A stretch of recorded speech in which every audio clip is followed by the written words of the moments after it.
Tervetuloa Vuorentaustan tenniskentälle. Täällä on entiseen tapaan mahtava paikka lähellä matonpesupaikkaa ja autonkin voi parkkeerata tähän hollille. Ei täällä olla niin turhan tarkkoja kuin Tampereella, että tää olisi heti parkkipirko hollilla kyttäämässä, että onpas kauhean vaarallista parkkeerata lähelle tenniskenttää. Tosiaan niin tervetuloa. Täällä on mahtava kenttä.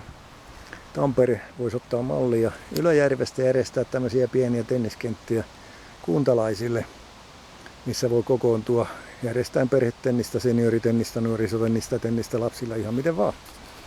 Tennisvalmentaja Tampereelta saapunut Ylöjärvelle antamaan tennistuntia perhetenniksen merkeissä 5. heinäkuuta 2017. Katsellaan kuinka tässä ryhmä kokoontuu ja tässä pehmopalloilla aloitellaan ja sitten on kovempia palloja muuhun, mutta pehmopallot on hyvä alkeistennikseen käytettävissä.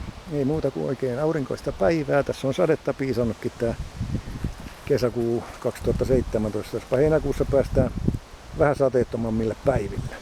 Mutta kuten sanottu, niin tervetuloa vielä kerran ja yhteystiedot tennisvalmentajat@gmail.com ja katsokaa googlate tennisvalmentaja Tampere, tenniskoulu Tampereen lapsille tennistä Tampereen talousalueella pitäisi näkyä blogini ja yhteystietoni.